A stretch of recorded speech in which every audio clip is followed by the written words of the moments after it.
kubadda cagta waa halka ugu badan ay dadka ku madadaalodaan waxaase dhanka kale la qarin karin doorka ay muusiga ka ciyaarto waxyaabaha lagu maaweelado.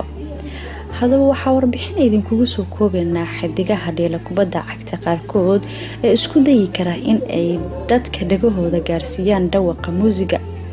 xidigahan qaar ee ku caanbaxay ciyaarista kubadda cagta ayaa qaarkood waxa ay soo bixin karaan hirarka muusiga in ay marbadhan ka soo saaraan.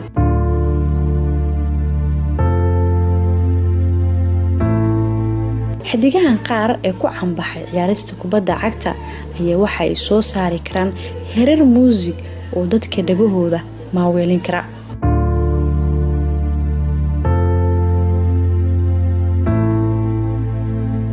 Jose Maria Pinto haddii uu galoofiska ama gacmo gashiga uu ku difaaci jiray kooxdiisa Barcelona, haatan waa mid ka mid ah laacibiinta garaaca muusiga waliba ka gaaray heer ilaa iyo loo xusho mid ka mid ah aflaanta Hollywoodka. waxa uu ninka jooga dheer ka soo xulaa hirarka ugu macaan ee dhawaqa heesaha kuwooda loogu xiiseeyo.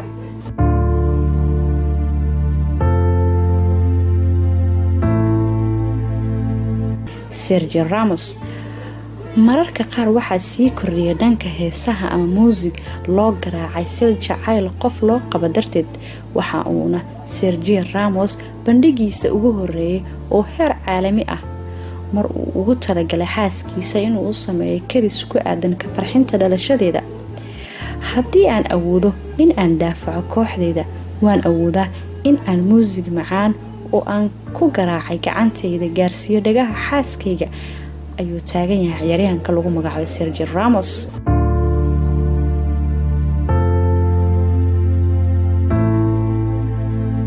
Petr Cech waa hubaal in uu ka mid yahay rugcadayaasha lagu qiimeeyo dheelida banooniga, isaga oo sumcad iyo muuq ku dhexleh kooxda Arsenal iyo sidoo kale kooxda Chelsea, ayuu haddana yahay mid kale oo door muhiim ka muujiyay garaacista muusiga ama biyaanada.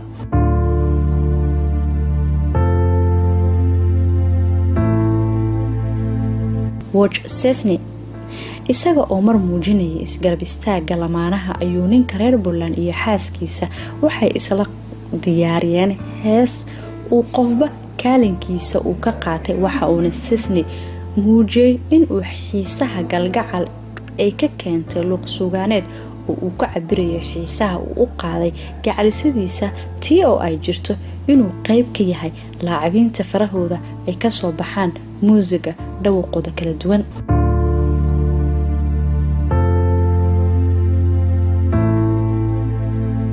Thomas Rosicky waxa uu lahaa gambis ama ku xaragoosho kubadda aan cabsi badan laga qabin in lugihiisa laga qaado. sidaas si lamid ah ayuu u noqday mid aan laga jeedsan karin habka uu u matalo doorka uu ku leeyahay koox muusig uu ka mid yahay Thomas.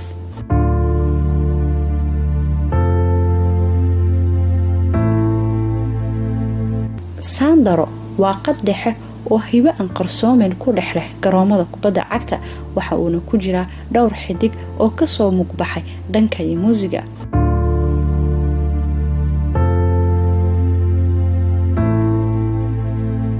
Mario Balotelli ninka sheekooyinka iyo xiisaha badan dhaliya ka sameeya garoomada ayaa ah laacib gacanta ah. haddii dadka ay yaqaanaan qof xanaaq badan aan dulqaadkiisa badnayn, cagsigeeda ayuu awoodaa in uu soo jirto qulubta dadka isaga oo soo saari karo dhawaq abuuri kara maaweelo. waa qayb ka mid ah xidigaha muusiga garaaco aan idiin soo koobnay.